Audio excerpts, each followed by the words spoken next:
Bem, com muito prazer recebendo no meu canal o governador João Dória. Realmente muito prazer, acompanho o governador, bem, todo mundo acompanha a sua vida política, especialmente como prefeito, depois como governador de São Paulo. Governador, a pergunta é, eu não gosto da expressão terceira via, mas todo mundo usa, então vou ter de usá-la.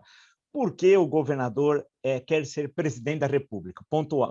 Parte 1 da pergunta. Segundo, o governador candidato a presidente da República é o candidato da terceira via? E obrigado por ter aceito o meu convite.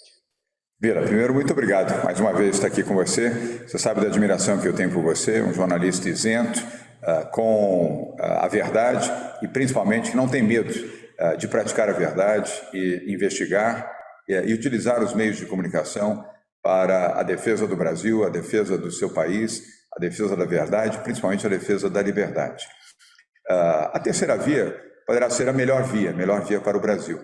52%, Vila, dos brasileiros consultados recentemente pela pesquisa da Datafolha indicam que não querem nem Lula, nem Bolsonaro. São números expressivos, 52% não querem extremistas, nem de esquerda, nem de direita. Portanto, há uma avenida neste eixo central que poderá abrigar a melhor via. E a melhor via poderá ser do PSDB, mas ao lado de outros partidos, de outras lideranças, compondo uma grande frente. Não pode ser um projeto pessoal, não pode ser um projeto só do PSDB, deve ser um projeto agregador, multiplicador, plural e não singular, para que esta frente democrática possa, de fato, arrastar milhões de brasileiros em torno de uma proposta para o Brasil.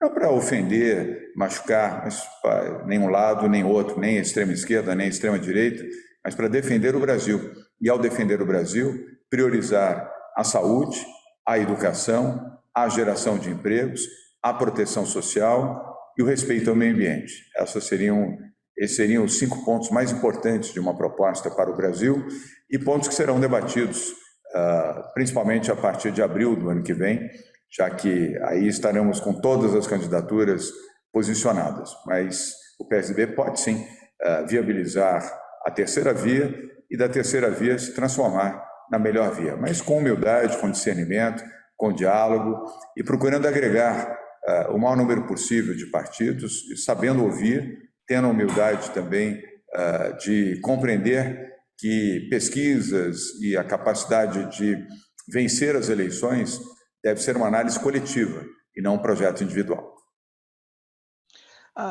Caso o governador seja o candidato do PSDB e consiga construir essas articulações políticas que o governador fez referência, eleito presidente, no dia 1º de janeiro de 2023, certamente o presidente que vai assumir, se for o senhor, vai encontrar um Brasil numa situação muito difícil, extremamente difícil, no campo econômico, social, no campo diplomático, no campo político.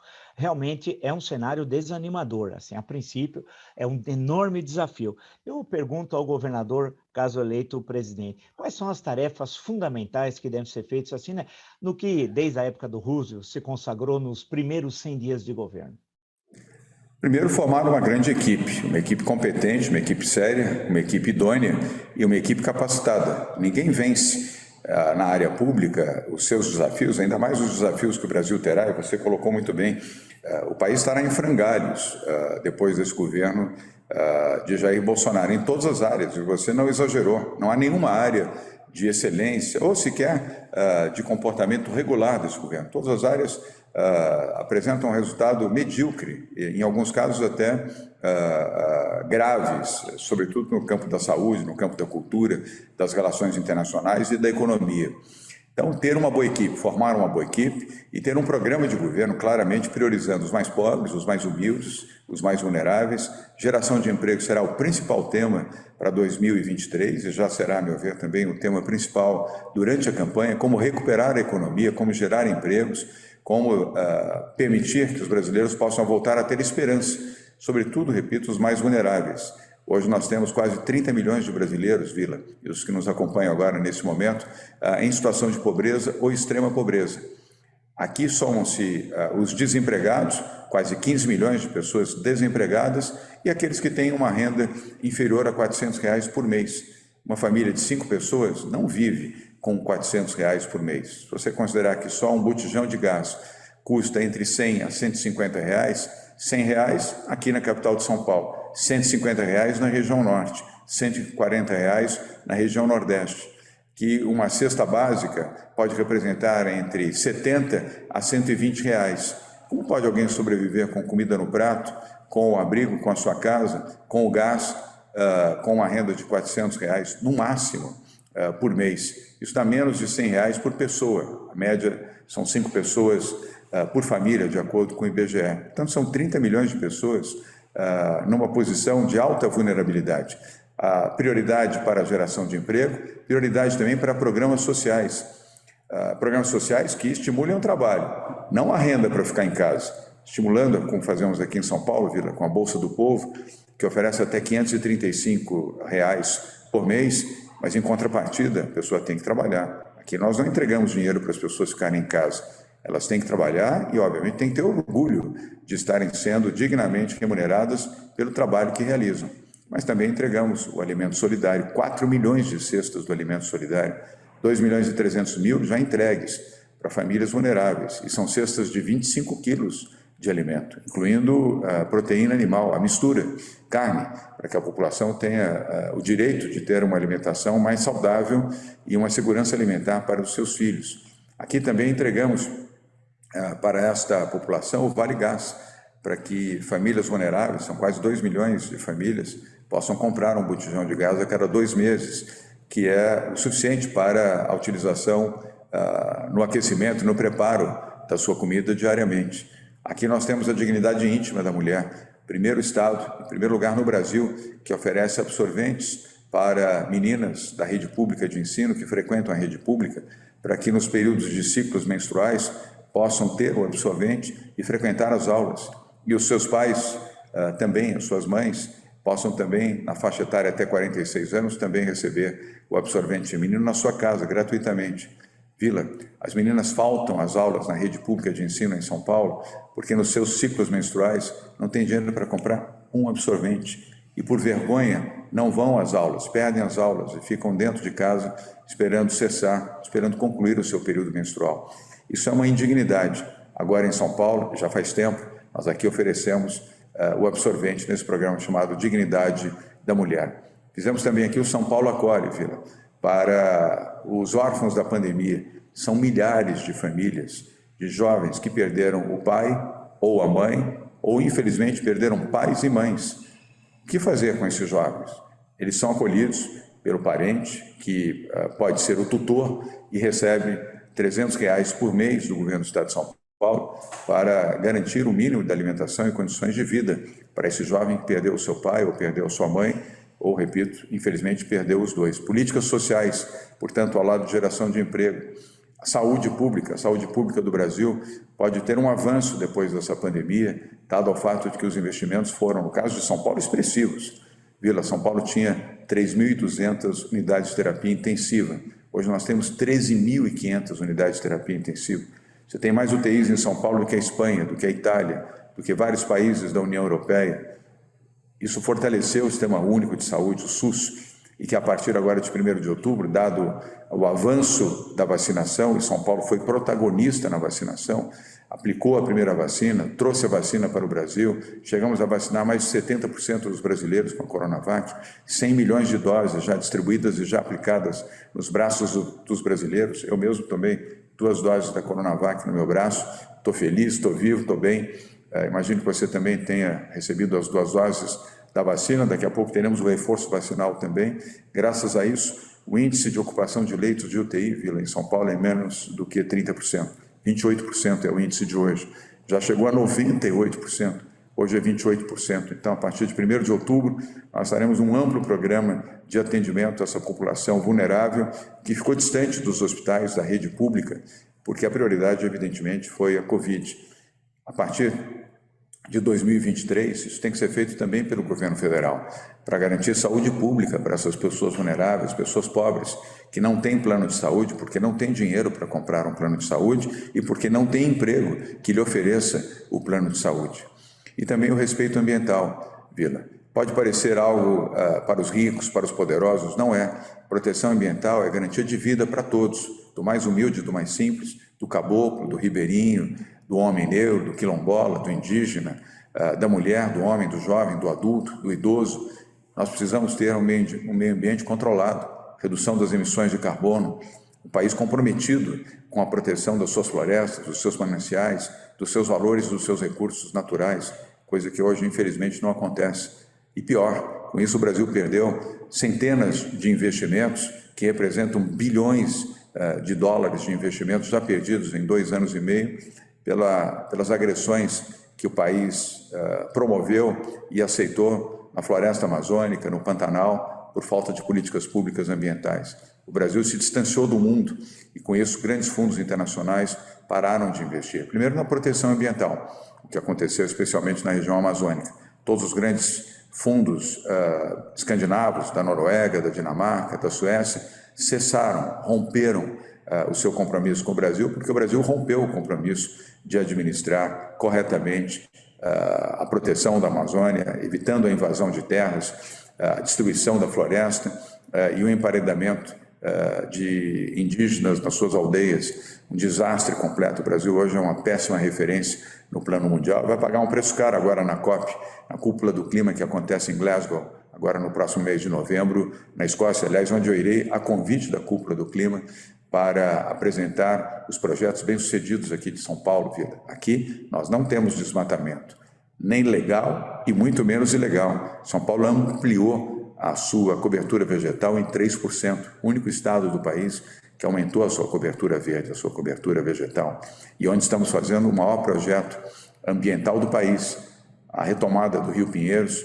com a sua despoluição e a sua limpeza, 4 bilhões de reais de investimento, é o maior projeto ambiental do país no momento, para entregar até o final do ano que vem, Vila, depois de 62 anos de promessas, o Rio Pinheiros recuperado, limpo, com qualidade do ar e dentro do padrão internacional da Organização Mundial de Águas, e 2 parques lineares maravilhosos, na margem esquerda e na margem direita do Rio Pinheiros, que estão sendo implantados, sendo que um deles já com 13 quilômetros de ciclovia implantadas, iluminadas, e agora com Wi-Fi, com segurança, durante todo o seu período de funcionamento, das 7 da manhã até a meia-noite, e agora também receberá sonorização, e onde já temos 8 cafés. Inimaginável, Vila, você que mora em São Paulo há tantos anos, que você teria cafés à beira do Rio Pinheiros, o rio inodoro, sujo, imundo, abandonado, hoje é um rio em recuperação acentuada.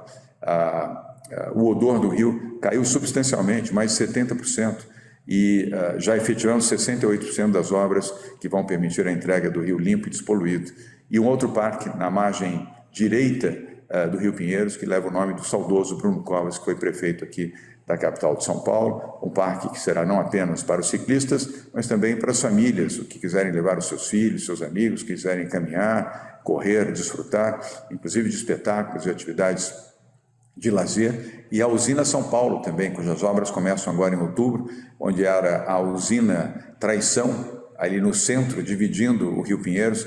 Ali teremos um grande centro de entretenimento, com 4 restaurantes, 8 cafés, museus, área de espetáculos, área de entretenimento, uma vista espetacular das 2 margens do Rio Pinheiros, e o maior cinema ao ar livre da América Latina, 800 metros de tela, onde você vai assistir o filme numa balsa no centro do Rio Pinheiros, com o seu headphone, assistindo o seu filme predileto, algo inimaginável no passado, e agora, com o resgate do Rio Pinheiros, isso será possível. E, por fim, um ponto que você colocou, recolocar o Brasil na agenda internacional.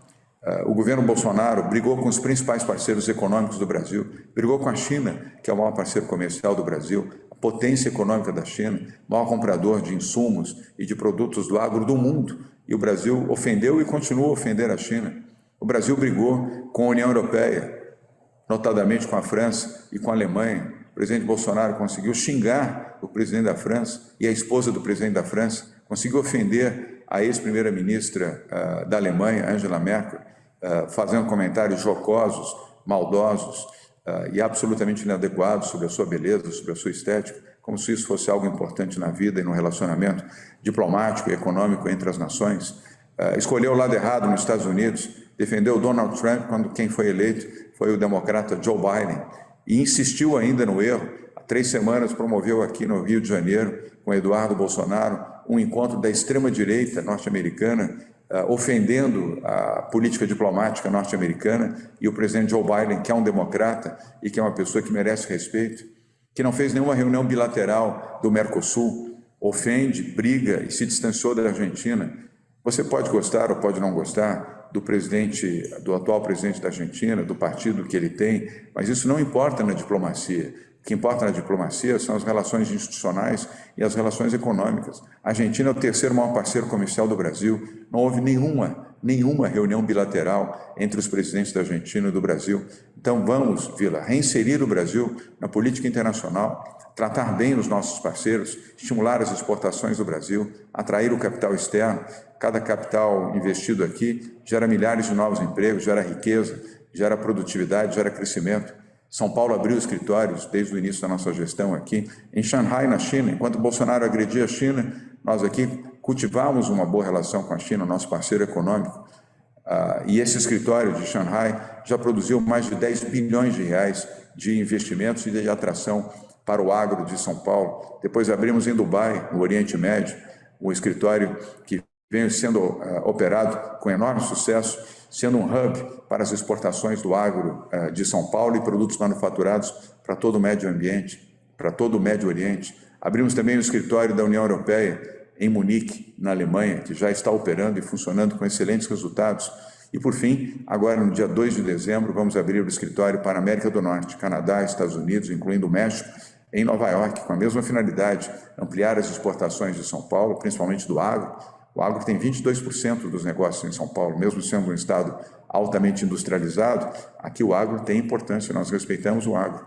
E também exportando os bens manufaturados aqui de São Paulo, a começar da indústria aeronáutica, com a nossa Embraer, aqui em São José dos Campos, e região, onde a produção de aviões comerciais, de aviões executivos e aviões da aeronáutica militar representam muito na balança de pagamentos de São Paulo, ajudando na exportação do açúcar, do álcool, do etanol. São Paulo é o maior produtor mundial de etanol, de açúcar e de laranja, e suco de laranja, exportando também tecnologia e inovação. Nós temos vários produtos exportáveis e que já ganham o mercado internacional, desenvolvidos aqui na ciência, na tecnologia e na inovação. Esses são os principais princípios de defesa de um novo Brasil. Um Brasil de paz, de esperança, de trabalho, mas também de transparência e honestidade, Vila. Uma última questão, governador. As relações do governo federal com o governo de São Paulo, em outras palavras, do presidente da República, Jair Bolsonaro, com o governador João Dória, nesses 2 anos e 9 meses, como é que foram? Claro que quem nos acompanha sabe especialmente a questão da vacina, mas o Estado de São Paulo é o que mais recolhe impostos, é o principal PIB das 27 unidades da federação, é o estado mais populoso, foi o estado que teve o maior número de contaminados, de óbitos, e também foi o estado que ao mesmo tempo mais vacinou. Isso só para ficar no campo da vacina. Mas houve muita tensão também em outras relações, em outras questões que envolvem o governo federal e o governo estadual que o senhor administra. Em síntese, para a gente não estourar, inclusive, o nosso tempo do compromisso que eu assumi com o governador, como é que foram essas relações? Foram republicanas? Não foram, porque o governo Bolsonaro não é um governo republicano, é um governo que desrespeita o Pacto Federativo e desrespeita, Vila, não é só com São Paulo, com todos os estados. Tornou-se uma mentira o bordão mais Brasil e menos Brasília. O governo Bolsonaro só fez Brasília e não fez o Brasil. Rompeu o Pacto Federativo com todos os estados, não destina recursos, não tem obras, não tem iniciativas nos estados brasileiros. Aqui em São Paulo, a única vinda para inaugurar uma obra do governo federal, você sabe qual foi? A reforma de um relógio no alto da caixa d'água do CEAGESP em São Paulo. Foi a única obra do governo Bolsonaro em São Paulo. Custou R$ 1.676 o custo para reformar o relógio do alto da torre do CEAGESP, que o presidente da República veio a São Paulo, fez um evento com mais de 5.000 pessoas no CEAGESP, me ofendendo a democracia, a liberdade, todos sem máscaras, e saudando a pintura de uma caixa d'água e a reforma de um relógio, que custou R$ 1.676. Foi a única obra inaugurada pelo governo Bolsonaro em 2 anos e meio, no maior estado do país, o estado que tem 46 milhões de habitantes, que representa mais de 60% de todos os impostos arrecadados pelo governo federal, saem aqui de São Paulo. É uma vergonha. A vergonha é o abandono do governo federal a São Paulo, o abandono do Pacto Federativo. Na maioria dos estados brasileiros, só faz e faz pouco naqueles que o adulam, naqueles que batem palma para quem tira a máscara de criancinha, para quem chama de covardes os que usam máscaras, para aquele que ofende as mulheres, que ofende os negros, que ofende os indígenas, os quilombolas, que fomenta o ódio e estabelece um governo distante da verdadeira realidade, a realidade de pobreza, de miséria, de um país que precisaria ter um líder, mas um líder de verdade, confiável, verdadeiro, autêntico, que não mentisse, que não protegesse seus filhos de investigações, que fosse honesto, decente, que entendesse que rachadinha também é crime, que procurasse proteger o meio ambiente, que priorizasse a educação. Que governo é esse que tem 4 ministros da educação, uma área que você conhece tão bem, Vila? Nós regredimos 12 anos nos programas de educação no Brasil, enquanto aqui em São Paulo hoje temos 1.878 escolas de tempo integral, contra 363 quando eu assumi o governo em janeiro de 2019. O que há de novo? O que há a exaltar na educação no Brasil? Nada. Para não dizer que não há nada, o ministro da Educação recentemente, que nem você sabe o nome, nem eu, condenou a presença de pessoas deficientes na rede pública de ensino, porque atrapalham as crianças e os jovens normais. Inacreditável que o ministro da Educação fale uma bobagem como essa e afronte pais, mães e os próprios alunos que têm deficiência, que a educação recomenda que tenham convivência com atendimento especial, mas que convivam com as outras crianças, seja na rede pública, seja na rede privada. O Brasil hoje é um péssimo exemplo na área da educação, péssimo exemplo na área ambiental, péssimo exemplo na área da cultura, péssimo exemplo na área de agricultura. O que vai bem na agricultura é porque o setor privado administra com competência e faz crescer. Não é pela política pública nessa área. A economia anda para trás. São Paulo vai crescer 7,8%, Vila, este ano. Esse é o PIB previsto de São Paulo para este ano. O PIB do Brasil será em torno de 5%. E só será 5% porque o Brasil está dentro, São Paulo está dentro do Brasil e representa 36% da economia brasileira. 714 mil novos empregos gerados em São Paulo entre janeiro e agosto desse ano. Hoje mesmo, os dados do CAGED. CAGED não pertence ao governo de São Paulo, pertence ao governo federal, mas é uma instituição respeitável. Indicou que apenas no mês de agosto, São Paulo gerou 113.700 novos empregos. Mais de 1/3 de todos os empregos gerados no Brasil foram gerados aqui em São Paulo. Isso não é um acaso, isso não é corriqueiro, isso é fruto de trabalho, boa equipe, bom time. Henrique Meirelles, Patrícia Ellen, Rodrigo Maia, Rodrigo Garcia, um time competente, um time compenetrado em fazer políticas públicas verdadeiras, reais e com transparência. Vila, São Paulo tem 245 bilhões de orçamento esse ano, 286 bilhões no ano que vem. Nosso orçamento é maior que a Argentina, que a Colômbia, que o Chile, que o Peru. Aqui não tem denúncia, não temos uma única denúncia, e muito menos corrupção, muito menos investigação. Respeito pelo dinheiro público, respeito por aquilo que pertence aos munícipes que vivem em 645 municípios em São Paulo, políticas públicas verdadeiras na educação, na saúde, na proteção ambiental, como já comentei, na inserção de São Paulo no mercado internacional. Aqui nós respeitamos a cultura, aqui respeitamos a diversidade, os LGBTs, as mulheres negras, os quilombolas, que o Ministério da Saúde não quis vacinar e nós vacinamos, os indígenas que o Ministério da Saúde disse que poderiam ser vacinados por último e nós vacinamos antes, porque eram mais vulneráveis e são mais vulneráveis do que nós. Aqui todos são respeitados. Aqui as opiniões contrárias não são emparedadas e não são colocadas como adversários. Ninguém é obrigado a concordar com tudo. Aliás, o valor e a beleza da democracia, Vila, está em não ter unanimidade. Você tem que respeitar as posições contrárias. O contraditório ajuda a democracia a ser melhor e ajuda nós, gestores públicos, a sermos também melhores. A crítica é contributiva, sobretudo quando ela não é feita com ódio. Ela contribui para você ser melhor, mais eficiente e mais inovador, mais transformador e mais inspirador para as suas comunidades. E aqui nós respeitamos a liberdade de imprensa, nunca emparedamos jornalistas, nunca pedimos a cabeça de jornalista, nunca promovemos também, como desejou um governo do PT, num passado recente, monitorar a imprensa brasileira através de projetos de lei, onde facilitava os que adulavam e os que exaltavam o governo petista e combatia e intimidava os que lhe criticavam.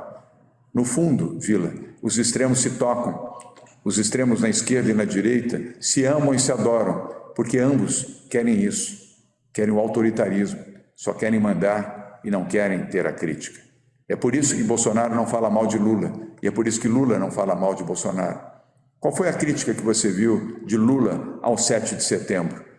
Ao afrontamento à Constituição, à quebra de responsabilidade do presidente Bolsonaro, ameaçando a Suprema Corte, ameaçando desobedecer a Suprema Corte do Brasil. Goste você dela ou não, goste dos que integram a Corte ou não, ela também falha, e eu reconheço isso. Mas você não pode romper a Constituição do Brasil e decretar que você não vai obedecer à lei simplesmente pelo fato de ser presidente da República. A lei é igual para todos, Vila. Para você, para mim, para o Bolsonaro, para a Dona Maria, para o seu José, para as pessoas mais simples, para as pessoas mais ricas, ela é igual. E por isso que uma nação tem que respeitar a sua democracia.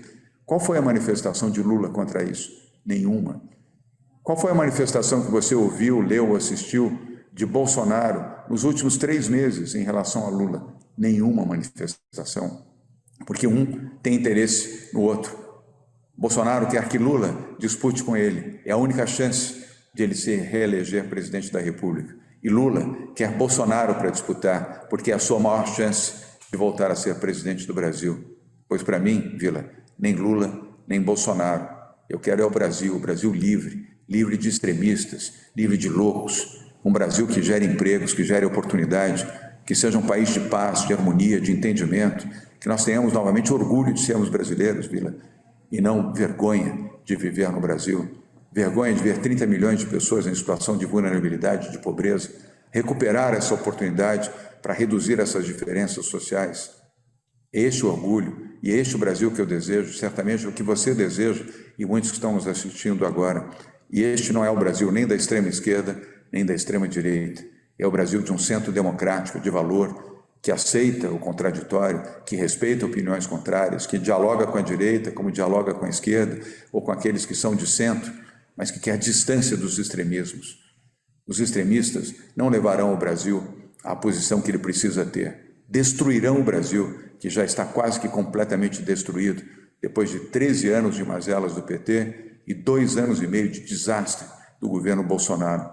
Viva a democracia, Vila, que nos permitirá, pelo voto direto, em outubro do ano que vem, extirpar, retirar da vida pública aqueles que agrediram a vida, daqueles que negaram a vacina, daqueles que promoveram a corrupção, daqueles que acham uma beleza, engraçado, positivo e honesto fazer rachadinha para comprar mansão em Brasília, ou para comprar imóveis, ou loja de chocolate, ou aqueles que acham que os fins justificam os meios, Vila, que pode roubar o dinheiro da Petrobras, que pode roubar o dinheiro público porque faz política para os mais pobres. Não pode.